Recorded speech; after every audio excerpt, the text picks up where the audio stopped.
Press the bell icon of the ePathshala channel and never miss another update. तो दोस्तों अब ये दूसरा पार्ट है इस चैप्टर का इस्लामिक लैंड जो था उसके बारे में हम पढ़ रहे थे, यानी द सेंट्रल इस्लामिक लैंड। आपको ये अच्छी तरीके से पता था पहले पार्ट के अंदर कि हमने इस चैप्टर का इंट्रोडक्शन देने की कोशिश करी थी ताकि आपको समझ में आ सके कि किस तरीके से जो आज की डेट में इस्लाम धर्म है वो अलग अलग तरीके से लोग इस्लाम को मानते हैं या अलग अलग तरीके से मुसलमानों की कैटेगरी हमें देखने को मिलती है। अब क्योंकि जिस तरीके से पैगंबर मोहम्मद की डेथ हो गई थी 1632 के अंदर, सो फाइनली 1632 एडी के बाद ये डिसाइड किया गया कि पैगंबर मोहम्मद के बाद जो इस्लाम धर्म है या इस्लामिक जो कबीला है वो किसको हेड बनाएगा, है ना। तो पैगंबर मोहम्मद की डेथ के बाद दोस्तों बहुत सारे जो स्टेट्स थे वो अलग अलग कबीलों के अंदर बढ़ चुके थे और कुछ कबीलों ने अपने खुद के पैगंबर मोहम्मद बना लिए थे। लेकिन दोस्तों उनमें से खुद जो क्योंकि पैगंबर मोहम्मद हैं उन्होंने उमा कम्युनिटी की स्थापना करी थी, उस कम्युनिटी ने पूरी तरीके से हमारे जिन लोगों ने अलग अलग अपने पैगंबर बनवाए थे उनके खिलाफ युद्ध लड़ने की कोशिश करी थी, जिसमें से अबू बकर थे, उमर थे, उस्मान थे और अली थे। अलग अलग हर किसी का टाइम पीरियड है, अलग अलग तरीके से ये लोग आए और इन्होंने पूरी तरीके से कोशिश करी कि जो अलग पैगंबर मोहम्मद बनाए बैठे हैं एक तो उनको ख़त्म कर देना और दूसरा साथ में इस्लाम धर्म जो है पैगंबर मोहम्मद के अकॉर्डिंग उसको डेवलप करना। तो आइए एक एक करके समझते हैं कि इन सभी खलीफाओं ने क्या क्या कौन कौन से खलीफा वाले काम किए हैं, ठीक है ना। तो सबसे पहले हम बात करेंगे अबू बकर के बारे में। दोस्तों शुरुआती समय में मैंने इमेजेस का इस्तेमाल करा था जो इससे पहले हमने चैप्टर बनाए थे, लेकिन बाद में बच्चों ने कमेंट करा कि आप ऐसे लोगों के, ऐसे महान लोगों के आप कभी भी पिक्चरों का यूज़ नहीं कर सकते क्योंकि इस्लाम धर्म के अंदर पिक्चर जो होती है वो होती ही नहीं है ना। तो इसीलिए अगर वो जो पिक्चर मैंने ली होगी तो वो भाई विकीपीडिया पे या कहीं अवेलेबल होगी, इसलिए मैंने उस पिक्चर का इस्तेमाल किया है। अदरवाइज़ अबू बकर आप देख सकते हैं लिखित में उनकी इमेजेस को बनाया गया था क्योंकि पिक्चरों में वो विश्वास नहीं रखते थे। इसकी वजह से पहले खलीफा अबू बकर ने पूरी तरीके से विद्रोह चलाने की कोशिश करी दोस्तों, क्योंकि उन्हें पता था जिस तरीके से अलग अलग जनजातियों ने पूरी तरीके से इस्लामिक राज्य बना लिया है अपना अलग अलग और अलग अलग पैगंबर मोहम्मद बना लिए हैं, तो अबू बकर ने उनको ख़त्म करने के लिए एक सीरीज़ ऑफ कैंपेन चलाया जिससे जितने भी लोग उनके अगेंस्ट में थे, पैगंबर मोहम्मद की विचारधाराओं के अगेंस्ट में थे, उनको दबाने की कोशिश करी गई ताकि दोस्तों यहाँ पे वो पूरी तरीके से ये कोशिश कर सके कि पैगंबर मोहम्मद की ही विचारधारा जो है वो बनी रहे। कहाँ पे है दोस्तों इस समय ये लोग इस समय मदीना के अंदर है। क्यों? क्योंकि मक्का से तो इनको पहले ही हटा दिया गया था। अगर आपको याद हो वीडियो के पहले पार्ट में आपने पढ़ लिया था, तो मदीना से इसकी शुरुआत होती है। अबू बकर यहीं से ही पूरी तरीके से कैंपेन लॉन्च करते हैं। जिन जिन अलग अलग इस्लामिक स्टेट्स के अंदर पैगंबर की विचारधारा को नहीं माना जाता है उसको ख़त्म करने की कोशिश की जा रही थी। तो शुरुआत किसने करी? शुरुआत अबू बकर ने करी। उसके बाद दूसरे खलीफा आते हैं जिसे आप उमर बोलते हैं दोस्तों। उमर इब्न अल खातब इन्होंने लिखा हुआ इनका नाम पूरा, लेकिन हम शॉर्ट में से उमर ही पढ़ते हैं। दोस्तों उमर ने एक ऐसा नमूना पेश करने की कोशिश करी और ये बताया कि भाई अगर हमें क्या कहते हैं मतलब ये जो उमा कम्युनिटी के अकॉर्डिंग अगर हमें इस्लाम धर्म को बढ़ाना है तो उमर ने दोस्तों अपनी नीतियों के अंदर बदलाव करने की कोशिश करी। उन्होंने पूरी तरीके से जो बाइजेंटाइन साम्राज्य है और ससीरियन एम्पायर, दो एम्पायर थे दोस्तों। बाइजेंटाइन साम्राज्य जो है दोस्तों आप ये देख सकते हैं, ये जो एम्पायर था ये ईसाई धर्म को बढ़ाता था और साथ में जो ससीरियन एम्पायर है ये जेरोस्ट्रिज्म जो होता है, जिसे आप जेरोस्ट्रिज्म बोलते हैं, एक धर्म ये भी है दोस्तों, इसको बढ़ाने की कोशिश करता है। जेरोस्ट धर्म बोलते हैं, इसे आप पारसी लोग जिन्हें आप बोलते हैं, उन धर्म को बढ़ाने की कोशिश करता था ये। तो दोस्तों ये कहीं ना कहीं अरब से टच में ही ये स्टेट्स थे। और उमर ने क्या करा? उमर भी एक खलीफा था। उस खलीफा ने बाइजेंटाइन साम्राज्य और ससीरियन एम्पायर इनके ऊपर पूरी तरीके से अपनी शक्ति का इस्तेमाल करके इनके ऊपर अटैक करने की कोशिश करी। तो इन्होंने अपने सेनापति के कमांडर जो हेड होते हैं, इनकी मिलिट्री के जो हेड होते हैं, उमर ने कहा कि भाई हमें इनके ऊपर अटैक करना पड़ेगा। अटैक करने के बाद एक तो हमारा जो धर्म है इन इलाकों के अंदर फेमस हो जाएगा, दूसरा जो हमारी जो उमा कम्युनिटी है उसको बढ़ाने के लिए जो पैसा चाहिए, जो टैक्स चाहिए, वो हमें इनसे मिल जाएगा। तो इस तरीके से आप ये देख सकते हैं कि ये सिर्फ मदीना के अंदर रहते थे। कहाँ पे दोस्तों? मक्का के अंदर नहीं, मदीना के अंदर रहते थे। और मदीना से उमर ने एक कैंपेन लॉन्च करा। उमर जो एक खलीफा थे, उन्होंने पूरी तरीके से कहाँ पे, बाइजेंटाइन साम्राज्य और साथ में ससीरन एम्पायर आपको दिखाई दे रहा है, इन इलाकों के अंदर अटैक करा। और अटैक करने के बाद सोचिए दोस्तों, अब यहाँ पे पूरी तरीके से अगर जो मुस्लिम कम्युनिटी के, जो उमा कम्युनिटी की विचारधारा होगी, एक तो वो फैलेगी, दूसरा इस इलाके से इनको टैक्स मिलेगा, जो नॉन मुस्लिम लोग हैं वो टैक्स देंगे, और टैक्स देने के बाद इनकी कम्युनिटी और ज़्यादा बूम कर जाएगी। समझ रहे हैं? तो इस तरीके की एक स्ट्रैटेजी बनाई गई, और स्ट्रैटेजी बनाने के बाद काफ़ी हद तक उन्होंने जितने भी इस्लामिक राज्य हैं, जैसे कि दूसरे स्टेट्स थे, उन सब के ऊपर पॉलिटिकल कंट्रोल करने लग गए ये लोग धीरे धीरे। तो यहाँ पे इतना लंबा जिन तरीके से इन्होंने 3 कैंपेन लॉन्च करे और तीनों कैंपेन जो है सक्सेसफुल साबित हुए। और इस तरीके से आज एट प्रेजेंट टाइम अगर आप देखेंगे, उमर ने सीरिया, इराक, ईरान और इजिप्ट, इन सभी इलाकों के अंदर कंट्रोल करके दिखाया अरब के लोगों का। और आज भी दोस्तों ये सारी की सारी कंट्रियां अगर आप देखेंगे, इन सभी कंट्रियों के अंदर आज भी इस्लाम धर्म जो है वो बना हुआ है ना। इस तरीके से आप इन सभी कंट्री को एक इस्लामिक कंट्री बोलते हैं। तो कहीं ना कहीं कुछ ना कुछ कंट्रियों के अंदर तो दिक्कत आई, लेकिन दोस्तों यहाँ पे इन्होंने पूरी तरीके से जितने भी मतलब अरब के लोग थे, उन्होंने इन इलाकों के अंदर पूरी तरीके से इस्लाम धर्म को स्ट्रेंथ देने की कोशिश करी और काफ़ी हद तक वो कामयाब भी रहे। तो ये दूसरे थे हमारे हेड। लेकिन अब आते हैं हमारे तीसरे हेड, जिसे आप उस्मान बोलते हैं दोस्तों। उस्मान ने कोशिश ये करी कि उन्होंने मतलब जिन जिन इलाकों में तो इन लोगों ने फैला दिया था धर्म, तो उसके अलावा दूसरे और इलाकों के अंदर इन्होंने धर्म को और ज़्यादा बढ़ाने की कोशिश करी। मैं बोल सकता हूँ इन्होंने मिड एशिया के जितनी कंट्रियाँ थी, मिड एशिया के, वहाँ पे इस्लाम धर्म को और बढ़ाने की कोशिश करी। और साथ में इन्होंने अरब इस्लामिक स्टेट्स जो थे वो बनाने की कोशिश करी, जिसमें से मिस्र और अफ़गानिस्तान के जो बड़े बड़े क्षेत्र हैं वहाँ तक पूरी तरीके से मैं बोल सकता हूँ तुर्गिस्तान, अफ़गानिस्तान, कजाकिस्तान, ये सभी प्लेसेस पे इन्होंने इस्लाम धर्म को बनाया। किन्होंने? उस्मान जो तीसरे खलीफा थे। दोस्तों तीसरे खलीफा की ना थोड़ी सी इंटरेस्टिंग कहानी है जो आपको थोड़ी सी फोकस करनी है। उस्मान जो तीसरे खलीफा थे, जो पैगंबर मोहम्मद की विचारधारा को फैलाते थे, जो मदीना के अंदर रहते थे, और इन्होंने और इलाकों के अंदर अपने इस्लाम धर्म को बढ़ाया। लेकिन उस्मान के इंटरेस्टिंग पॉइंट ये थे, ये तीसरे खलीफा तो थे लेकिन ये खुरैश थे। और खुरैशी कबीले आपको पता था, सब खुरैश लोग कहाँ पे रहते सबसे ज़्यादा? खुरैश लोग सबसे ज़्यादा मक्का के अंदर रहते थे। क्यों? क्योंकि खुद पैगंबर मोहम्मद दोस्तों जो थे हमारे प्रॉफिट मोहम्मद जिन्हें आप बोलते हैं, पैगंबर मोहम्मद खुद ही खुरैश कबीले के थे। और दोस्तों उनको तो बस वहाँ से हटा दिया गया था और इसी वजह से उन्हें मक्का से मदीना की यात्रा करनी पड़ी। लेकिन मक्का के अंदर तो बहुत सारे खुरैशी अभी भी रह रहे होंगे ना, तो इसीलिए उस्मान जो थे दोस्तों वो भी एक खुरैश कबीले के ही थे। और इन्होंने क्या किया दोस्तों, यहाँ से थोड़ी सी दिक्कत आई। उस्मान ने पूरी तरीके से वह जन्म से ही खुरैशी कबीले के थे, इसीलिए लूट पूट जो भी होती थी, टैक्स का पैसा जो भी आता था, वो सब तो उमा कम्युनिटी को बढ़ाने के लिए लगाया जा रहा है। लेकिन इसने पूरी तरीके से अपने एडमिनिस्ट्रेटिव सिस्टम के अंदर पूरी तरीके से अपने खुरैशी लोगों को ही भर दिया।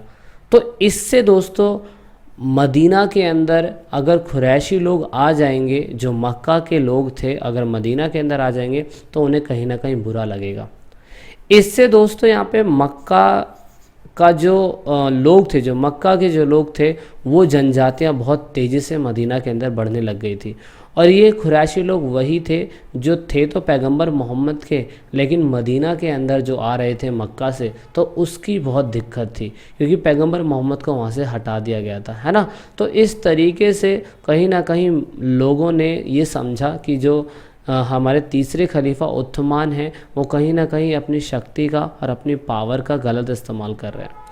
इसीलिए दोस्तों यहाँ पे झगड़े पैदा होने चालू हो गए थे। कहाँ पे? मदीना के अंदर पैदा होने चालू हो गए थे। साथ में और स्टेट्स में बोल सकता हूँ, जैसे मिस्र है और इराक है, इधर के इलाकों में भी झगड़े पैदा होने चालू हो गए। इसकी वजह से दोस्तों जो मदीना के कुछ उनके अपोजिशन वाले लोग थे, उन्होंने उस्मान की हत्या करवा दी, क्योंकि वो नहीं चाहते थे कि मक्का के लोग जो हैं पूरी तरीके से एडमिनिस्ट्रेटिव सिस्टम के अंदर आ जाएं और अपनी मोनोपोली क्रिएट कर दें। तो इससे क्या हुआ? इससे उस्मान की डेथ हो गई। क्यों? क्योंकि वो पूरी तरीके से क्या कर रहे थे? वो पूरी तरीके से अपने एडमिनिस्ट्रेटिव सिस्टम के अंदर सभी खुरैशी लोगों को लेके आ रहे थे, जिसका विरोध किया गया था और जो लाजमी भी है। फिर आते हैं हमारे चौथे खलीफा, इसलिए इनकी हत्या हुई। और फिर आते हैं हमारे चौथे खलीफा। दोस्तों चौथे खलीफा को आप अली के नाम से जानते हैं, जिनका पूरा नाम आप देख सकते हैं, अली इब्न अबी ताबी पूरे इनको बोला जाता है। और इनका टाइम पीरियड आप देख सकते हैं, इतने से इतने टाइम पीरियड के बाद है और उस्मान की हत्या के बाद ही आए थे। और इनको पूरी तरीके से किस चीज़ का मतलब इन्हें बुरा लगता था? इन्हें बुरा ये लगता था कि मक्का के अंदर जो एरिस्टोक्रेसी लोग हैं, अभिजात वर्ग जो हैं, जो बहुत ज़्यादा पैसे वाले हैं, अभिजात वर्ग, उनको ख़त्म कर देना चाहिए। क्योंकि इन्होंने पूरी तरीके से मक्का मदीना के अंदर अपनी क्या कहते हैं मोनोपोली क्रिएट कर ली थी उस्मान के टाइम पे। और ये इनको लग रहा था कि कहीं ना कहीं जो उमा कम्युनिटी है उसको नुकसान पहुंचा सकते हैं, या मैं बोल सकता हूं कि पूरी तरीके से ये मुस्लिम धर्म को बढ़ने नहीं देंगे, है ना। तो इसीलिए यहाँ पर दो युद्ध होते हैं। किन के दो युद्ध होते हैं? हमारे अली के, जो कौन थे? हमारे खलीफा थे। तो दो युद्ध होते हैं इसके खिलाफ, ताकि एरिस्टोक्रेसी जो होता है दोस्तों, मक्का के अंदर जो एरिस्टोक्रेसी सिस्टम था उसको ख़त्म किया जा सके, अभिजात वर्ग जो था उसको ख़त्म किया जा सके। तो क्योंकि मक्का के अंदर खुद क्या कहते हैं पैगंबर मोहम्मद की वाइफ रहती थी, और यहाँ पे पैगंबर मोहम्मद की वाइफ से ही उनका झगड़ा हो जाता है। और इसकी वजह से ना जब पैगंबर हमारे अली थे, जो हमारे खलीफा अली थे, यहाँ पे इस वजह से मुस्लिम कैटेगरी दो हिस्सों में बढ़ जाती है, सिया और सुन्नी में। तो दोस्तों यहाँ पे सिया और सुन्नी दो कैटेगरी, दो मुसलमान यहीं से बने थे, जैसे आप सिया और सुन्नी के नाम से जानते हैं। तो कौन लोग अली के फॉलोवर थे? तो किन्हें सिया बोलते हैं, किन्हें सुन्नी बोलते हैं? आप कमेंट करिएगा, बताइएगा कि सिया और सुन्नी जो हैं उनमें दोनों में से अली के फॉलोवर कौन थे। तो जो अली के फॉलोवर थे उन्हें किसी नाम से पुकारा गया था, और जो अली के फॉलोवर नहीं थे उन्हें दूसरे नाम से पुकारा गया था। ये मैं आपको इसलिए नहीं बता रहा क्योंकि आप थोड़ा सा सर्च करेंगे, जब आपको जाके पता चलेगा। ओके, तो अब यहाँ पे अली जो है दोस्तों वो दो युद्ध लड़ते हैं, जिसमें से एक युद्ध खुद वो क्या कहते हैं मोहम्मद की पत्नी जो है आशिया, उनसे उनकी लड़ाई होती है। और यहाँ पे मोहम्मद अली के नेतृत्व में जो सेना जाती है, कहाँ पे सेना जाती है? कहाँ पे? मक्का के अंदर। मक्का के अंदर जो मोहम्मद अली की सेना जाती है दोस्तों, वो पूरी तरीके से आशिया जो उनकी पत्नी है मोहम्मद की, उनको वो हरा देते हैं, जिसे बैटल ऑफ कैमल से नाम से जाना गया। समझ गए? एक युद्ध हुआ कौन सा? एक युद्ध हुआ मोहम्मद अली की खुद की वाइफ से, जिन्हें हम क्या बोलते हैं? आशिया बोलते हैं। और यहाँ पे इस बैटल का नाम क्या कहा गया?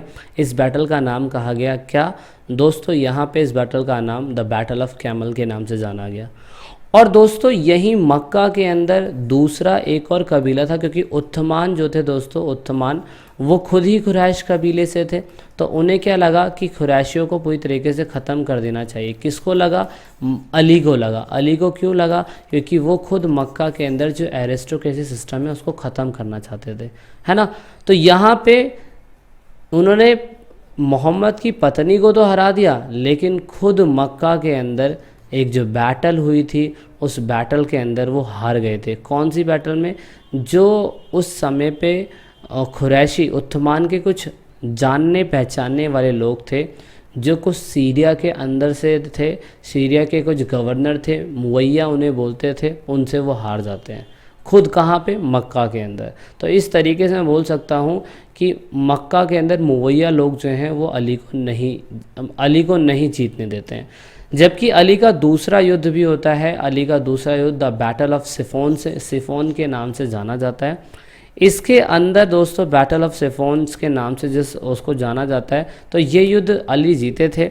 अली जब ये युद्ध जीते थे तो कुछ पॉलिसीज़ जो लाई जाती है वो इस इलाके में लाई गई थी। ये उत्तरी मेसोपोटामिया का हिस्सा है, जिससे आप नॉर्दर्न मेसोपोटामिया का हिस्सा बोलते हैं। वहाँ पे इस युद्ध को एक ट्रेटी के हिसाब से जीता गया था। उस ट्रेटी का क्या नाम था वो आप नेट पे भी सर्च कर सकते हैं, लेकिन मेरा सिर्फ और सिर्फ फोकस आपको ये बताने का है कि इस युद्ध के बाद, द बैटल ऑफ कैमल और सिफोन के युद्ध के बाद, खुद जो मोहम्मद अली के फॉलोवर थे वो दो हिस्सों में बट गए थे। जो मोहम्मद अली के फॉलोवर थे वो कुछ वफ़ादार कहलाए थे, और जो मोहम्मद अली के फॉलोवर नहीं थे उन्हें हम किस नाम से जानते हैं? उन्हें हम खारिज के नाम से जानते हैं, खारिज, ठीक है ना। जिसे हम किस नाम से जानते हैं दोस्तों? खरजी के नाम से जानते हैं। सॉरी, मैंने गलत बोल दिया, खरजी के नाम से जानते हैं इन लोगों को। तो यहाँ पे बैटल ऑफ कैमल के अंदर जब पैगंबर मोहम्मद की वाइफ की मतलब मैं बोल सकता हूँ उनको युद्ध में हरा दिया गया था, तो इन खरजी लोगों को अच्छा नहीं लगा था, क्योंकि पैगंबर मोहम्मद जिन्होंने खुद इस्लाम धर्म को बनाया था और दोस्तों उन्हीं की वाइफ के साथ ही युद्ध लड़ रहे हैं अली, जो बिल्कुल गलत था। इसकी वजह से उनके ही किसी एक खरजी के द्वारा ही जो उनके अगेंस्ट में थे उनकी हत्या कर दी जाती है। कहाँ पे दोस्तों? किसी मस्जिद के अंदर, किसी मॉस्क्यू के अंदर एक जगह होती है कुफा के अंदर अली जी बैठे हुए थे और वो अपनी नमाज या डेली रूटीन का कुछ काम कर रहे होंगे, और उसी कुफा के अंदर उन अली की हत्या कर दी जाती है खरजी लोगों के द्वारा। अब खरजी लोगों के द्वारा करी जाती है तो किसी एक पर्टिकुलर बंदे का नाम नहीं बताया हुआ है, ये बताया गया है कि भाई अली की हत्या हो गई है।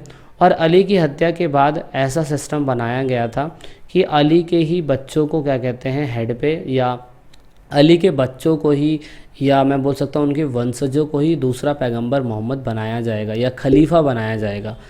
तो यहाँ पे जो मुवैया लोग थे ना, जो इसके अगेंस्ट में थे, किसके अगेंस्ट में थे?